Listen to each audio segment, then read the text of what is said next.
Hello, everyone, and welcome to another advisory Q&A live on Facebook and YouTube. We're here today with Karo and Joana because we're going to talk about a very, very interesting topic. We're going to talk about differences in between doing your undergraduate degree in the UK versus doing your master's. So, Joana and Karo, do you want to tell us why I chose you for this live? Sure. Yeah. So hello, everyone. It's nice to be here with you. Yes. So actually, I just finished my undergraduate studies and I'm about to start my master's. So maybe I will have some questions as well for Karo and Mariana. So yeah, we'll be discussing what's the difference between what are the main difference between studying an undergraduate degree in terms of your timetable, maybe in terms of working part-time. These are some of the questions we get more often. But yeah, to you, Karo. Yeah, hi everybody. My name is Karo. So I'm currently a master's student at Northern Trent University. So which better person to talk about postgraduate studies here in the UK, And I'm here to answer your questions. And my colleague Joana, I've done undergraduate here. So I'm so sure whichever one you want to come in for, undergraduate or postgraduate, we're here to answer all questions you might have to come. Thank you. Exactly. Thank you, guys. And don't forget, everyone, comment your questions below. Or if you want to come to the UK, either for an undergraduate or a postgraduate degree, do contact us through our form at okstudent.co.uk/form or through our email info@okstudent.co.uk. So let's get started on this wonderful topic. So Joana, tell me your opinions about how was it your undergraduate here in the UK? So I was not expecting it to be the way it was actually, because coming from Portugal, like they do have kind of a tough timetable. It's kind of like packed. So you have a lot of contact hours every day at university. So it's like a full day. So you get in at like 8:30 or 9, and then you just leave uni at like around 4 or 5, sometimes even later in the day. So you don't have a lot of time. First of all, you don't have a lot of free time. Second of all, you don't have a lot of time to work, only like during the weekends. But then you have so many classes and so many subjects, you end up having to use that free time you've got from university to actually study. So you're constantly studying or attending your classes. So when I came here, I was actually surprised that you don't have that many contact hours, which is great because you can, complement all of your studying time with, different things such as a part-time job or any volunteering you'd like to do. So yeah, I would say an undergraduate course has around up to 15 hours contact time. Do you agree with that? Yeah, I would. Most of them would be around that 15 to 20 hours. So it's basically a part-time job. It's basically a part-time job, which you can easily complement with another part-time job. this time a real one. So, I think you've got a lot of room to play with your study time, with your social life, and your actual part-time job. And the way classes are presented are also very different from the ones I was used to. So I think in Portugal, they do have a lot of like sit down and listen to the teacher talking and explaining a topic. While here you've got different formats of classes. So you've got the big lectures or seminars where the teacher is actually, explaining things, and you've got like a presentation or something of that sort. Or you have guest speakers coming from the industry or like partner companies of the university. So you do get these guest lectures coming in quite often. But you also have, workshops where you sit down in a smaller class size, and you just go through the topic and go through, exercises or like written tasks or group tasks. So they love to get you into groups and like discuss a topic or like do some kind of activity together. They do bet a lot on that.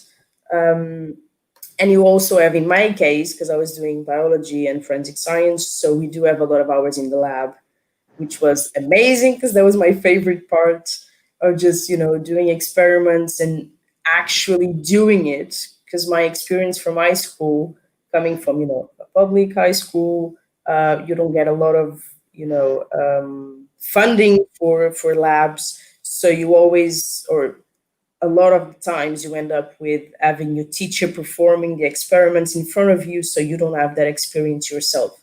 So when I finally came to the university, and especially Coventry University has now the new super lab, which can fit around, I would say, 100 students, 150 students at once. And that's crazy. And everyone can do their bit. It's crazy. And you've got so much material to work with, so many things. I'm crazy about it. So yeah, that's amazing. What about you Awesome. guys? Karo, would you agree with this contact hours?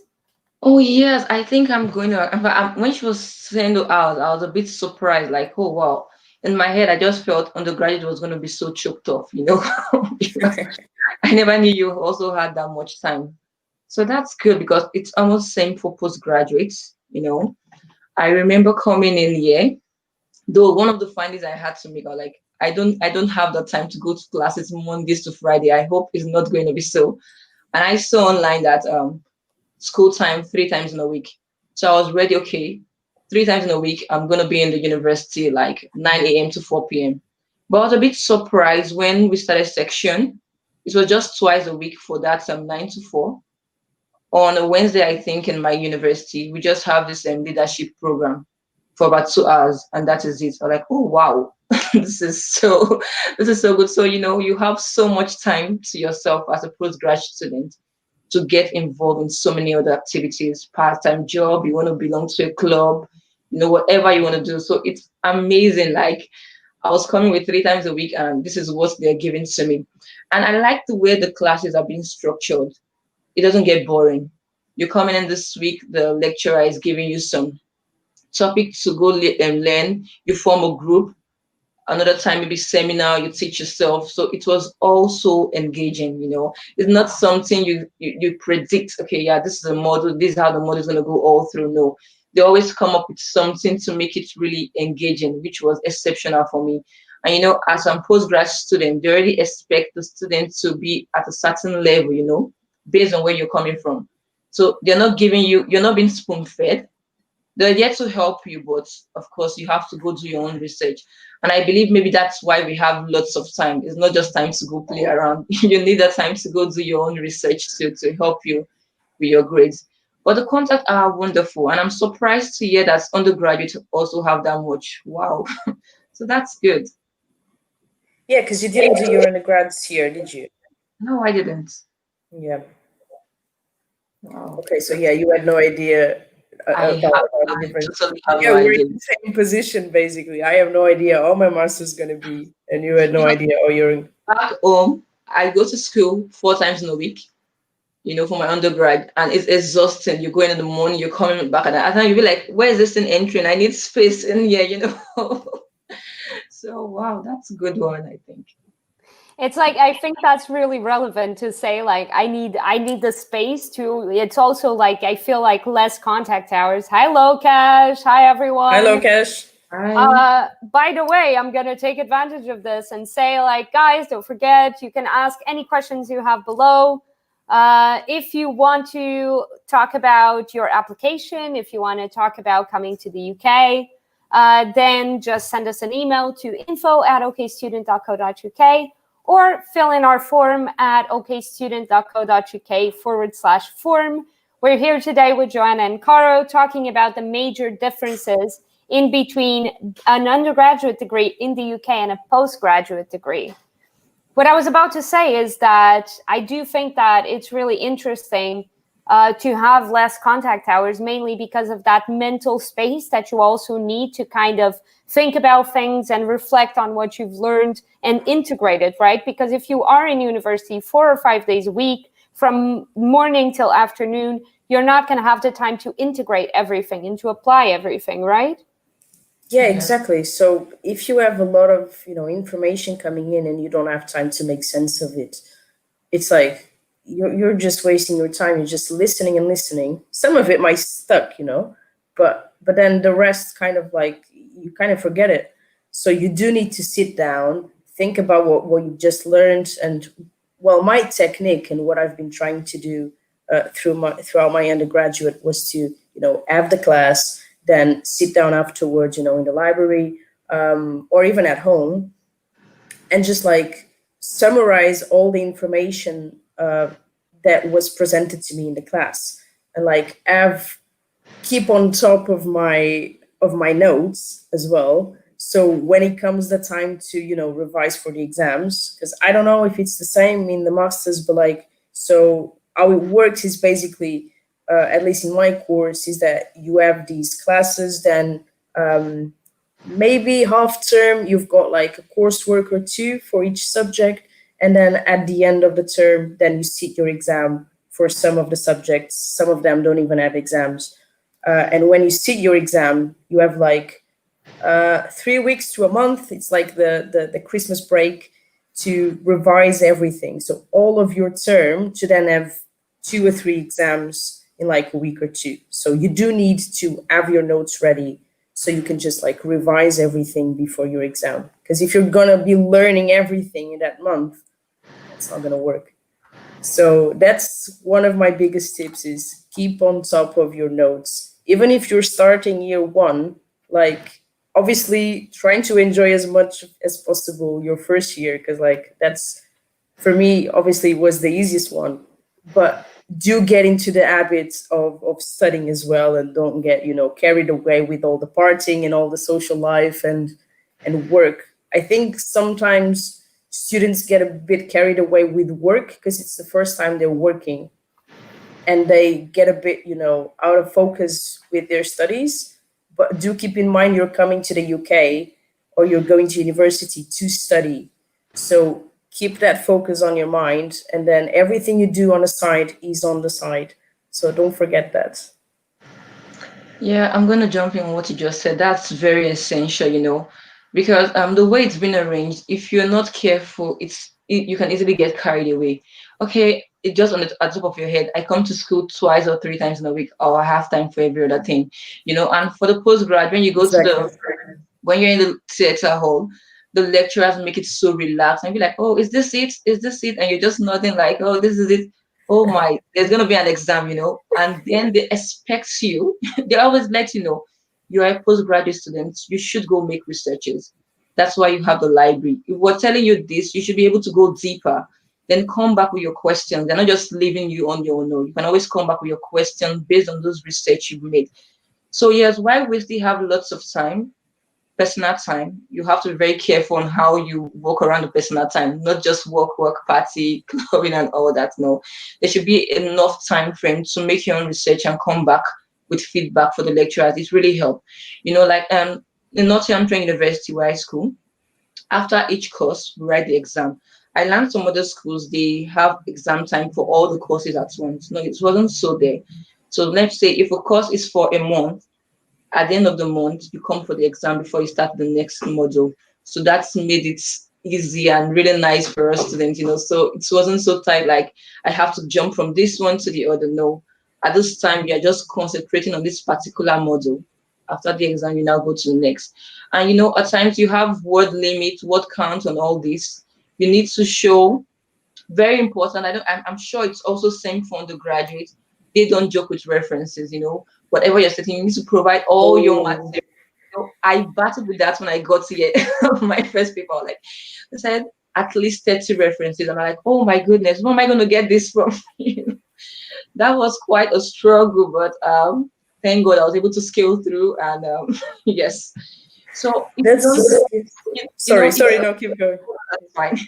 If you don't try to strike a balance with this ample time you have for yourself, you have to have the reminder, just like Joanna mentioned, I'm here for the education first. That comes first. Every other thing is secondary. So that should be the priority at every time. Because back in Nigeria, the time we have for ourselves was just weekend. So Mondays to Fridays dedicated to school.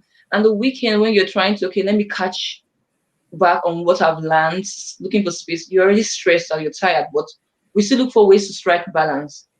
Then coming back here, one can easily get distracted. Like, okay, just twice a week, just 3 times a week, I'm gonna catch up. You can get lost and compile this work with yourself. And believe me, when it's time to for assessments, you might get lost. In as much as they've arranged the timetable to be so easy for students, it's easy. You can easily get carried away. So one has to be cautious at each time. I have to do this after what works for you. Some persons, like Joanna said, she stays back after the class to get her own notes. That does not work for me. After the class, I'm taking my bag. I have to go home. you know, I have to go. If I stay back, I'm just gisting. I can't just assimilate anything at that time. I need to go home and whistle. Then at night, that is when I will not take on my system, go through my notes, and try to assimilate what have happened. So I think everybody should just try to know what works for you. But I don't think it's wise to compile the work till close to exam. You see that work that seems to be so easy is going to be so difficult at that stage. Yeah. Exactly. Definitely. Definitely. Yeah, exactly. So as you said, like everyone will have that, period where they need to find out what kind of works best for them. But yeah, do explore some ways, like explore different things, talk to your friends as well, see what they do. That's something I've realized it's so important is instead of like, I think some universities try to, get you on the competitive side and like try to see who's getting the best grades and all of that.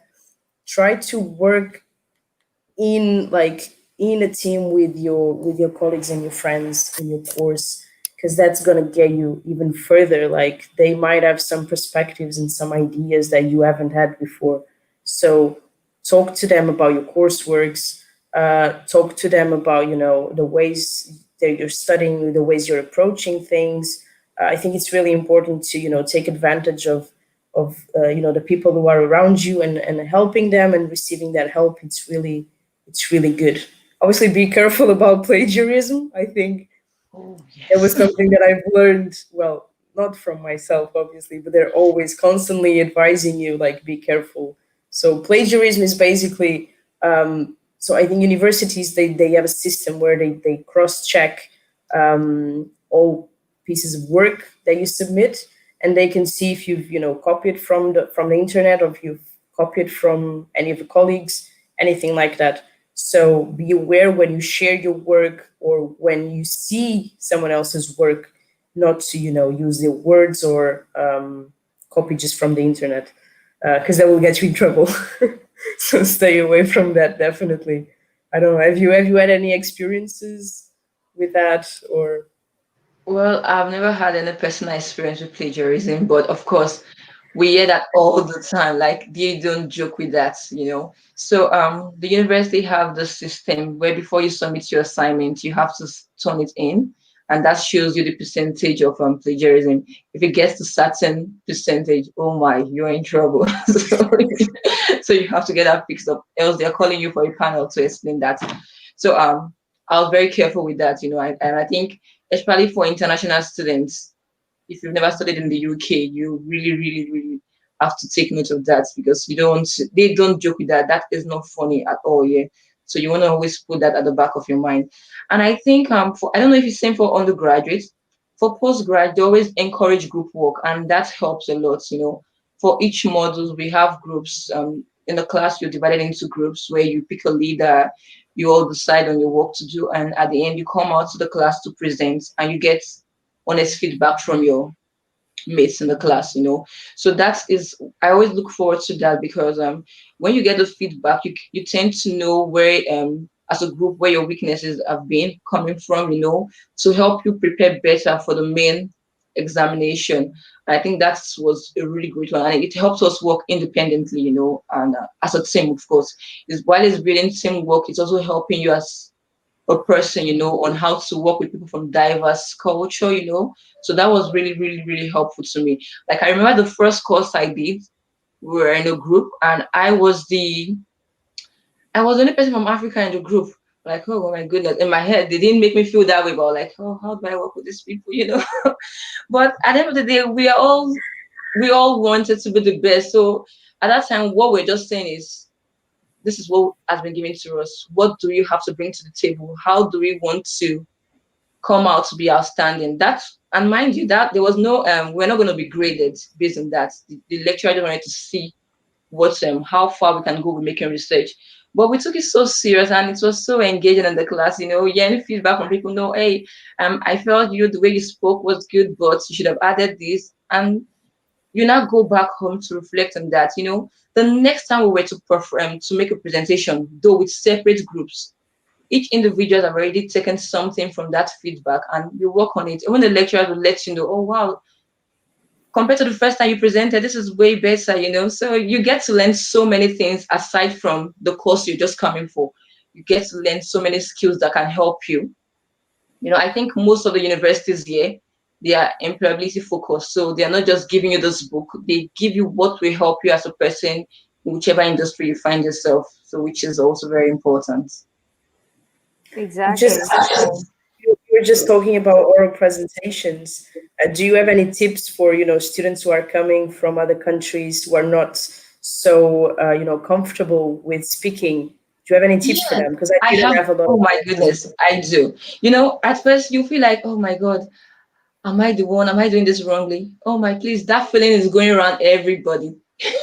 so don't think you are alone, because I got to know, like, most of them are also doing it for the first time. Even those that have schooled in the UK, yeah, these are new sets of persons they are meeting. So everybody's already like, oh my God, am I going to do this well? So, and I feel if you get scared, feel free to ask. These are your mates. Nobody's there to make you feel bad. Everybody's trying to achieve same goal, especially when you're in the team. Nobody wants anybody to drag the team down. So just feel free to be expressive. No, I don't think I can take the lead. Can you start before me? Then I fit in it. Express yourself. That's what I would just say. Don't try to make it look like, because nobody's doing that. You're only doing it to yourself. Like I almost did that to myself. I was just telling myself, oh no, I have to be behind the scene. And I got to like, who told you have to be behind the scene? Nobody's making me feel that way. I'm just doing that deliberately, unconsciously.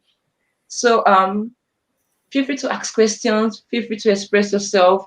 You're all yet to get good grades, and each group, whether they are being graded or not, everybody wants to be outstanding. So feel free. Some of the people there, in fact, you get some students, they want to talk and they're not even audible. And that's because we're just scared. And you just say, okay, why am I scared? These are all my mates. When I'm through, these other persons are also coming to give theirs, and I'm still going to give my feedback. So just look for ways to encourage yourself. That's basically it. Perfect. That's perfect advice. I just want to do a small break here where for us to change topic quickly, because we have a question here about self-isolation in the UK. So Simran here is asking if universities have done any arrangements for international students for self-isolation. And a second question asking if everyone requires self-isolation. So do any of you guys want to take these two questions? Sure, I can start with that. So regarding the second question, so not everyone needs to self-isolate. So you need to check, the AirBridge list on the government website. If you have trouble with that, just let us know. We can send you the link. We can advise you on that. Just fill in our web form. But yeah, do check what are the travel advices, and if you need to quarantine for at least 14 days before you start your classes presentially.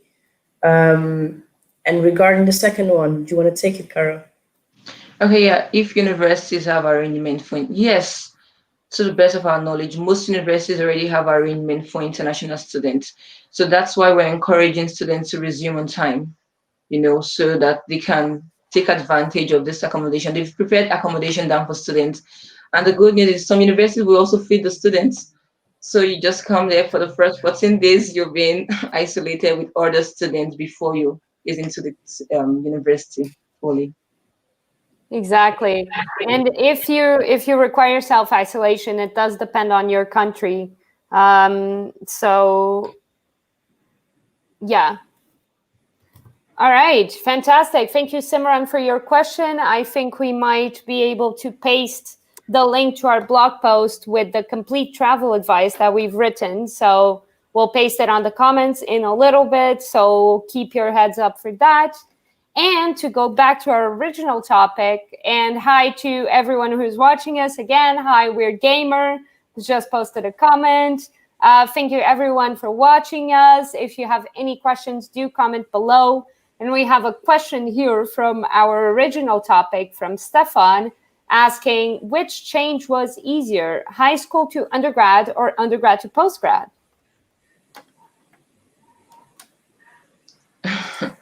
Sure, take it, Karo. Okay. To me, high school to undergrad was in same country. Undergrad to postgrad, moving it to the UK. Still, I think undergrad to postgrad was easier for me. And reason is this: I kind of knew what I was expecting. I schooled from home. Like I was a day student. I was never away from family. So undergrad, I was going far from my family. That was my first time living alone. So that's a whole different story. But undergrad to postgrad is just based. I changed environments, yes, from Nigeria coming to the UK, but it was easier to adjust to the setting and fit in because I came in as a matured student. I already knew, okay, my classes was not going to be as much as it was in undergraduate. So I had my own time. Self-time was much. The only thing I think I just did more work now than I did in my high school was more research because you really have to do lots of work yourself as a postgraduate student. But I believe the change was easier for me from undergrad to postgrad. Yeah. Yeah, I really hope this is a smooth change. Am I echoing to you guys as well? Yeah, but now you're not anymore. Okay, good. Talking about my high school to undergrad progression. So in my case, my high school was actually quite, packed, and it was quite hard. I'm not gonna lie, high school was hard. But then, I had some good habits from high school study wise. So, my transition to undergrad was not that hard, especially because, at least at Coventry University, during the first year of studies, they try to level up all their students. So it's not too hard because they want everyone to get the same basis to move on to year two with the same knowledge, and everyone is kind of at the same level.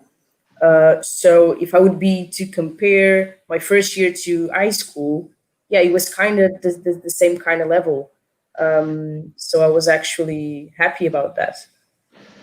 Let's see how it goes now with the masters. That's true. I find it interesting that you say that it was easier, that it wasn't that difficult from high school to undergraduate because you moved country and everything in the middle of that. And that must have been True. an interesting experience as well. True. Yeah, no, definitely. I think, see, that was the hardest part, not the study part, but, starting to living by myself, starting to do things at home as well. You don't have your parents running around you to, get things done. So you do not need to, as well as balance your work and your study, you need to balance your work at home. So the cooking part, the cleaning part, buying everything you need for the house. So I think that was the hardest part, to like feed everything that I wasn't that used to. But yeah, definitely, I think what was hardest as well in my studies, especially for first year, was trying to adapt to the kind of writing they were expecting from me. So doing a scientific course, you need to get used to the scientific writing, and that was quite different from my Portuguese writing, even the scientific one. They do. I'm kind of like, I tend to waffle a bit, and when you're writing in a scientific way and for a scientific context, you need to like go straight to the point. You don't need those additional words that make it pretty. You don't need all of that. So that was my biggest struggle, was to um, you know uh, get straight to the point and like make my writing as they wanted it to be. But I got a lot of help from my tutors, got a lot of feedback from my teachers as well, even from my friends. And we all try to help each other because at the end of the day, we're all in the same situation. And don't get me wrong, sometimes even teachers say like, Even the English, even the British students are trying to learn that skill as well of like writing for university. So don't think it's any easier for them just because they know, how to speak English and how to write English. They're getting used to that change as well. So definitely you're not going to be alone. How was it with your adaptation to, was it similar, the workload and the kind of work you were meant to do in your postgraduate, Karo? I had the issue when it comes to the writing and the word count in my postgrad. In fact, I can remember some of the feedback for my assessment, like you should have expanded on this particular point. I came from a science background. We just go straight to the point. And I'm now just doing management where they're telling me write 5,000 words. And I make my research. I've done 2.5 and I'm like, everything I need to tell you is already here. So why why do you want me to get the other 2,500 words? So I remember the first assessment I submitted, that feedback is always in my head because I had to use that as a reference for other assessment I was going to write. Word count, and the word count doesn't mean, hey, I'm just typing, hey, how are you? How are you? No, no, it has to be something meaningful and related to what you're writing. So I had to do more work and trying to make it more research. And of course, the academic writing is quite different from what we have back home. So there was this course we do here at Nottingham Trent University. If you think you need help, there's a tutor for that will help you on how to write in the way that the university will accept. So, and that was really helpful. Most international students go for it. It's just about 2 hours in a week. So it was really helpful to me. It helped me for my essay writing and whichever group work we have to do that will come out with articles and the rest of it. So I think that was the part I think was really different from my undergraduate, writing academically and what will suit the university system. But after the first two modules, I think I was like, okay, this is not the normal. I was way better at it, and that was fine. Yeah, I think the university has a lot of departments to help you in that sense, as you said, the academic writing. Even for maths, I was surprised they do have a maths department just to help you with all the statistical part and all the things you need to do for all the programs you need to use. The IT services are also very helpful. So I think it's take advantage of these resources. That was the word I was looking for. Take advantage of all these resources that the university has to offer. Don't be afraid to just go there and ask. Sometimes you're just like, oh, this is a stupid question. It's not a stupid question. Just go and ask for help. Exactly. And I believe they're already expecting students might need help in this. That's why they've made those resources available. Whatever you want to think of, you might think it's silly thinking about it, but once you voice it out, there's someone to go for it that is already there to help with such problems. So I think I found that very amazing. Like, wow, how do they know this is going to be an issue? They've already thought about it and there's somebody to help with it. But if you don't voice out, nobody would know the challenges you might be going through. So it's just so, I think one major thing everybody should have in mind when coming to school in the UK, you have to be expressive, be yourself, try to speak out, discuss with people. You might think you're the only one going through something. And when you say like, oh my God, are you serious? I'm also going through the same thing. And it's amazing how you just find help for what you think is a big issue. And the next minute you're doing it very well. So speak out, be expressive, ask as much questions that comes to your mind, voice it out. You do well. Exactly. I do want to change, if you allow me, I would like to change the topic slightly to some of the questions I've been asked related to undergraduate study and postgraduate studies as well, which is how easy it is to balance between your part-time job and your full-time. Yeah, go ahead. Before we do that, we do have a question here from Giselle Perfect. about visas for international students. So Giselle asks, how easily does the UK give PR visas to international students on a Tier 4 student visa? Hi, Giselle. First and foremost, thank you so much for your question. Karo, do you want to take this one since you're your current visa expert? Please. Okay, that's fine. Hi, Giselle. Yes, if you've been online, you will hear the buzz all international students have been making about the post-study work, which is a very exciting news for us. So that means after the masters, you have 2 years to stay back in the UK where you look for job. Prior to this time, after the master's program, we just have 4 months before your visa expires.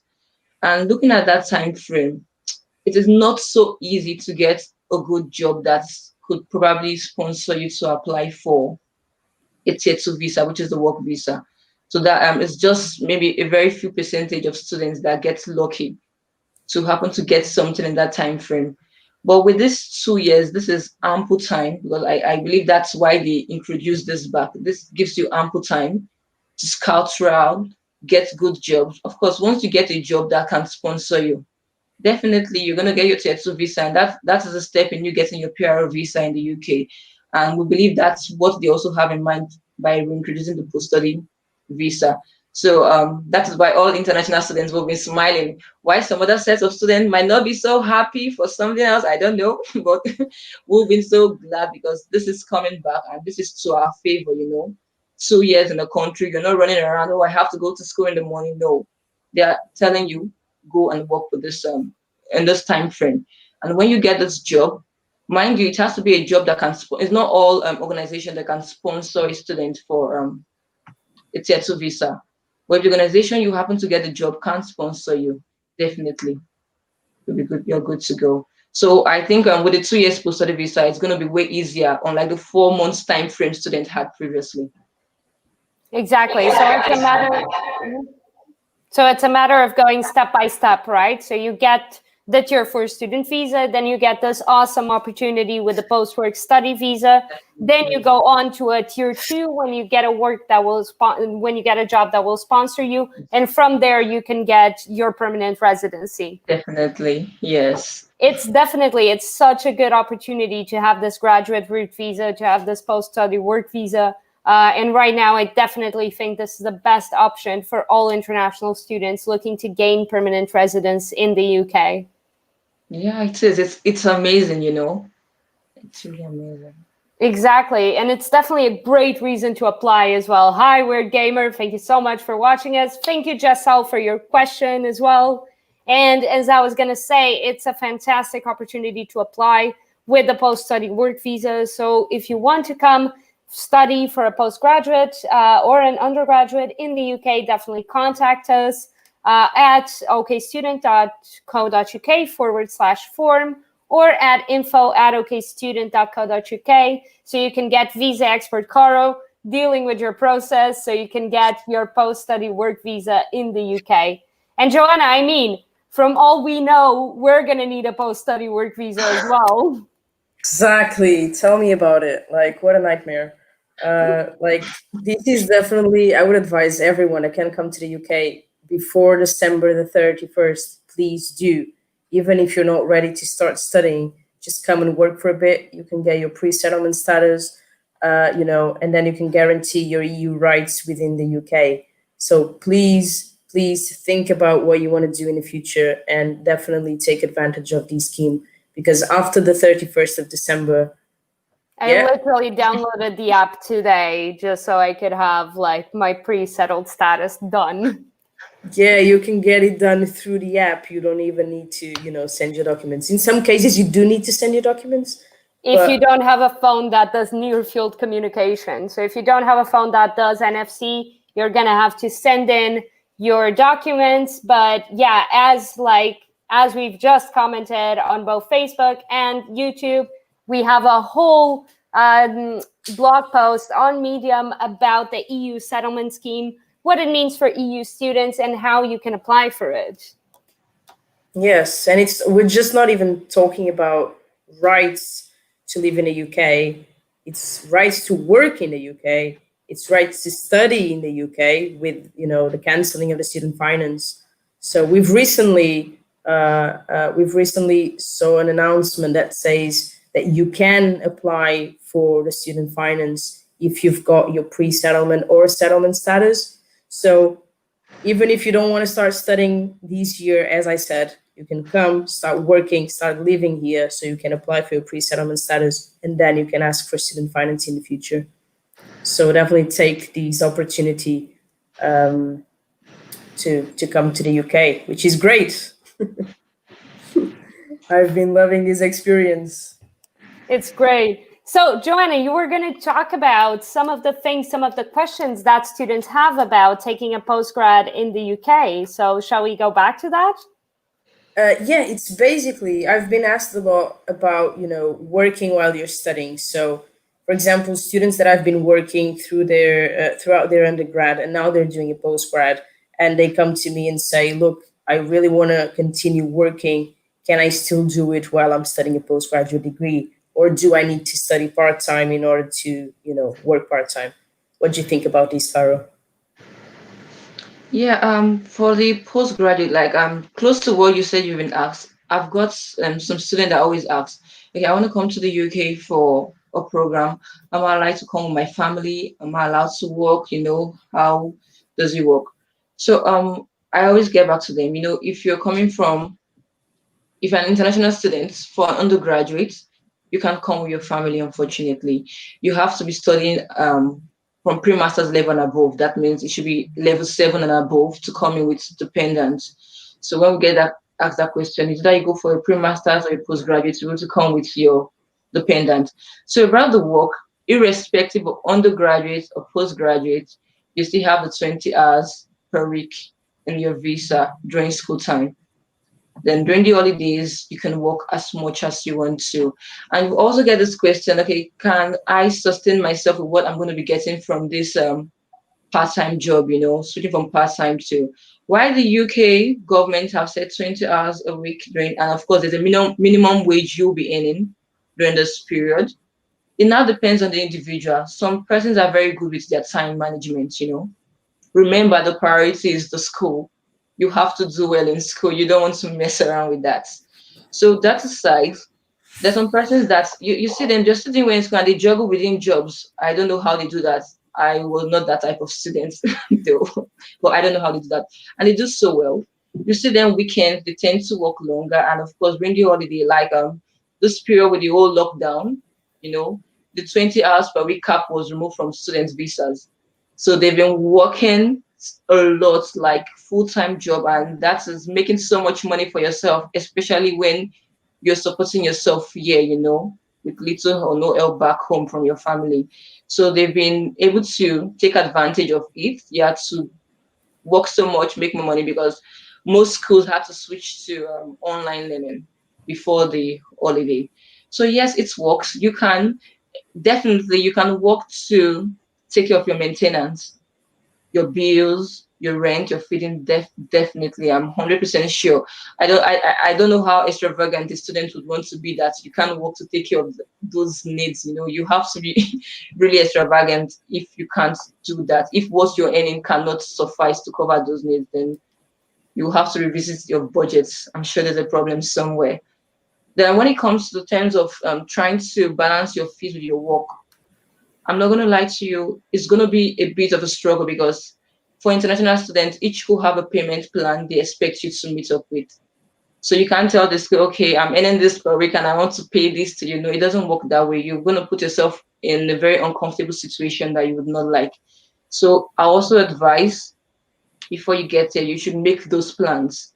If you don't have the full money for your tuition, you have to map out, okay, this is how I intend to pay my tuition fee, because the money you're going to get here. Why I like the UK, I was telling a friend of mine, you can be here for a year and you tell yourself, this is what I'm earning in a year, and it's going to be so, you can calculate, everything is already there, it's fixed. It's not like, okay, let me try this, maybe this is going to be one magic. If there's a difference, it's not going to be far from what you've calculated. Everything is already mapped out for you, and so just try to work around that budget. You'll be fine. Exactly. Yes. So obviously, yeah, that is for international students. So yeah, you guys do have a cap on the 20 hours, right? As you were Yes. saying. For European students, we don't have any cap, so you can work as much as you can, which can be, distracting and very, tempting. I've seen some cases where, as I said, students, keep working. They are getting money for the first time, so they just, want to take an extra shift, and they want to take another extra shift, and then they're missing the classes the next day because they were working so much, they were super tired. So again, do keep your focus. But yeah, I think definitely it depends, as you said, on the time management skills of each student. But I think it's quite doable to work, at least the 20 hours or up to 25. I wouldn't suggest more than 25 hours a week. But yeah, I think you can do it while you're studying your undergrad, and I think you can do it while you're studying your postgrad. I'm assuming Definitely. it's quite manageable. So you don't need to study part time to work part time. I think you can study full time and work part time. Obviously, if you want to work full time, that's another that's another issue.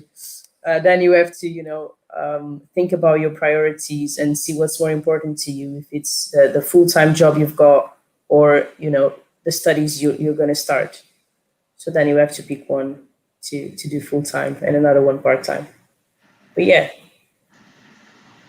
I fully agree. I tried to work full time during my undergraduate degree, and it was the worst idea I ever had. I was literally just talking about it an hour ago, because we're going to have our PDO, our amazing event for all of our students who are leaving in September and in January 2021 to the UK.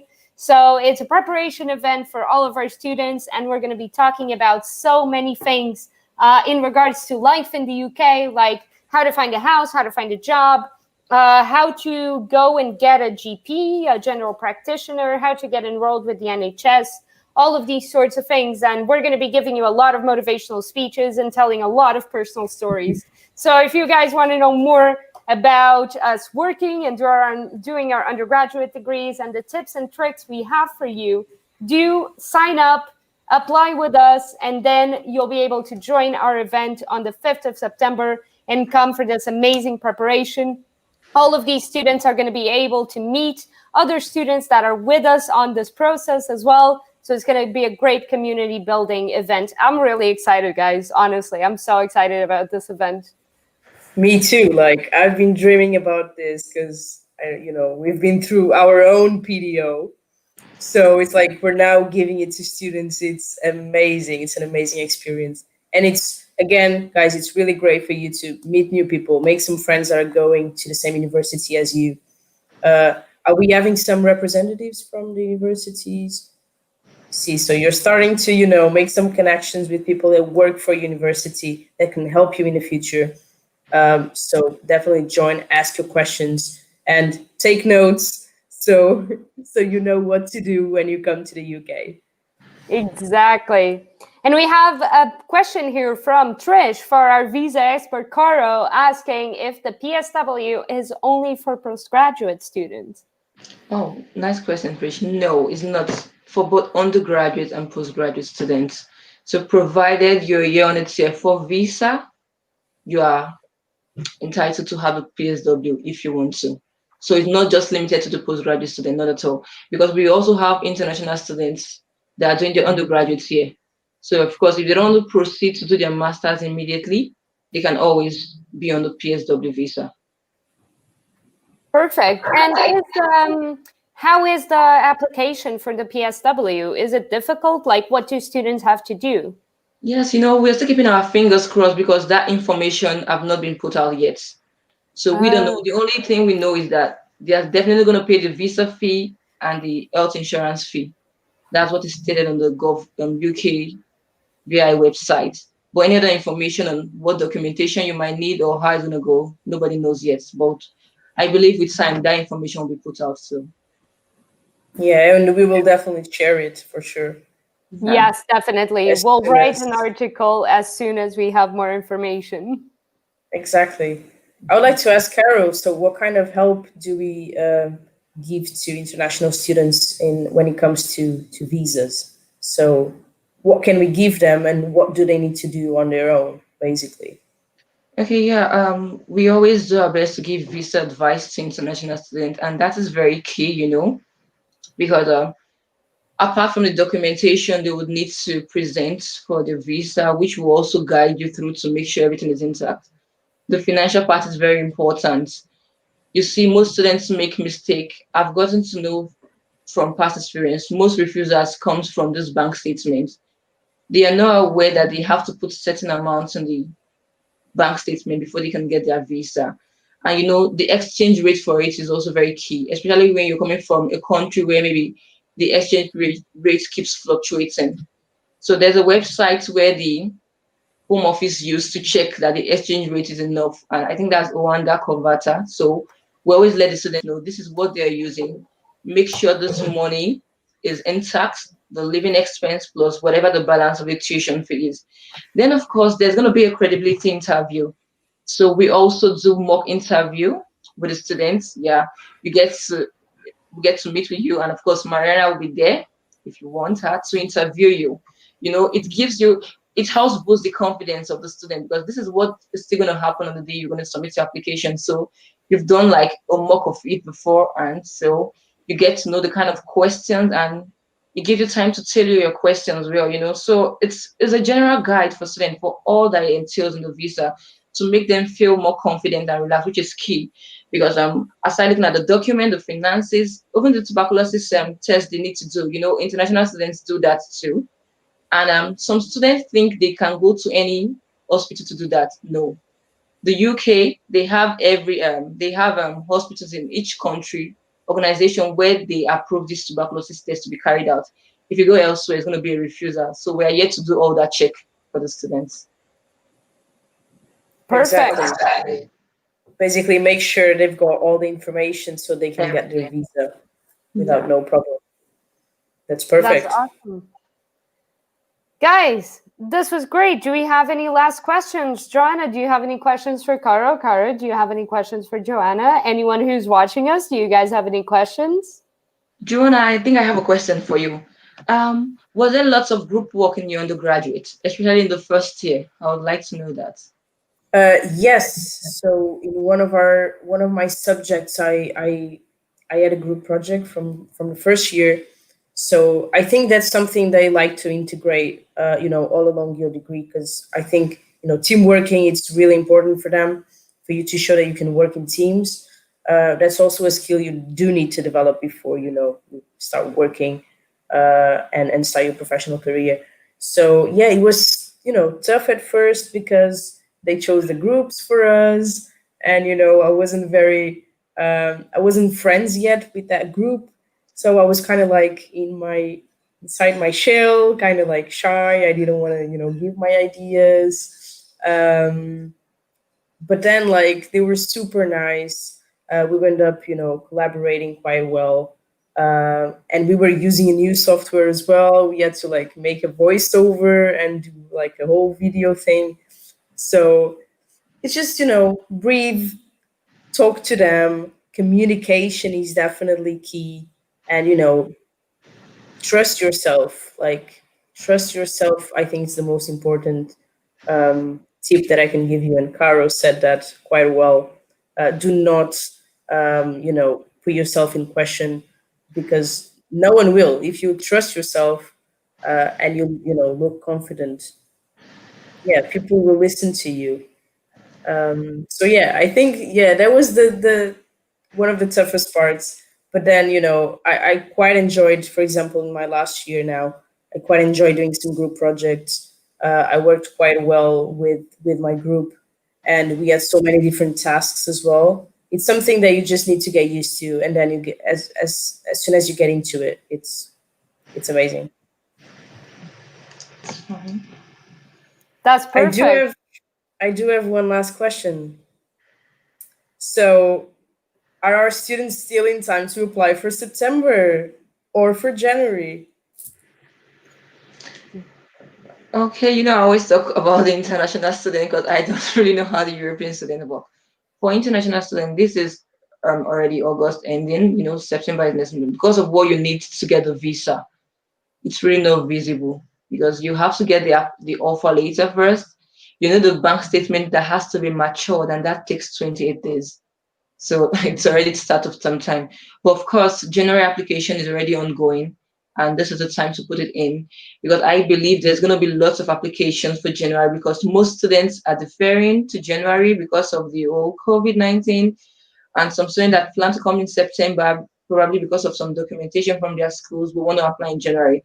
So I advise everybody that wants to come in for January to start to put in the application as soon as possible, because once the schools get to the cap, they close the application. Yeah. Perfect. What about EU students, Mariana? You're asking me, but you're our you're our European advisor. I don't know why you're asking me, but yes, definitely. If you want to come to the UK in September, you're still in time. There's still time before clearing closes. So, like, just contact us, guys. Like, go on okstudent.co.uk/forum or send us an email through info@okstudent.co.uk. and start your application now. You're already way too delayed. Today. If you want to come for January, it's also the time to start now, because then we'll have lots more time to prepare you, and you'll benefit from going into the UK in January. So you'll be in full swing of winter instead of in the beginning of it. So basically you won't suffer as much as all of the ones that are going in September now. Exactly. And it's after Christmas. Everyone is happier, so. And exactly, it's after Christmas. Everyone's happier, slightly fatter, which is also great because it'll help you endure the UK winter, definitely. Exactly. One tip about the UK winter, though, do not buy your jackets in the country where you are currently, because that will not suffice. Do buy your winter jackets when you get to the UK, especially if you're coming in January. Sorry, a quick one. Do you know, I got my winter jacket in Nigeria and I was like, oh, this is thick enough. When I got here, oh my goodness. I was like, what is this? I cried. You can't explain the cold to somebody. You have to. I called my mom. I'm like, you have to come and experience this yourself. This is something else.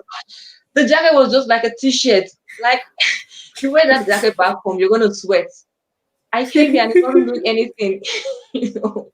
That's hilarious.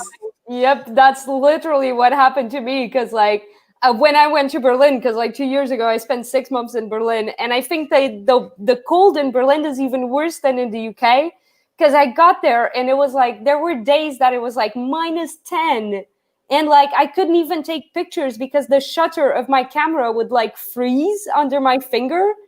And I bought a winter jacket there. It's the best jacket that I've ever had in my life, guys. Honestly, buy your jackets in the country where you're going to. Do not buy them at home. It will not be enough. Completely. It won't be that much more expensive, so. Exactly. Do your shopping here. I bought mine for 30 euros. It was great. Don't bring your bed sheets. There's plenty of shops to, shop around. Don't bring your kitchen stuff. just shop around. You'll find your stuff. Don't bring your boxes filled with stuff from your grandmother and your mom. Just Definitely. It's a good tip. Oh man, guys, thank you so much. Thank you to everyone who's commented, who's asked questions, who have seen this live today. Thank you, Joana, and thank you, Karo, for an amazing live today. This was great. We're definitely going to be doing this with more advisors in the future. So I think we're going to be joining up people in these lives until we can't all fit in the screen, basically. I think that's an amazing idea. Yeah, it will be amazing. Lastly, do follow us on all our social medias. We are on YouTube, on Facebook, on Instagram, on Medium, and on Twitter. So LinkedIn. And LinkedIn. Thank you, Joana. Follow us on all our social medias. Send us an email if you have any questions about how you're going to go to the UK, about your application, about university. Send us an email at info@okstudent.co.uk. We are still looking for creators as well. So we are looking for people to do video, to do copy, and to do art for us. So if you're an artist or if you just like to dabble, send us an email at info@okstudent.co.uk so we can showcase your art. And yeah, thank you guys. I think that's all. Thank you very much. Thank you. Thank you. See you soon, guys. See you soon. Tune in.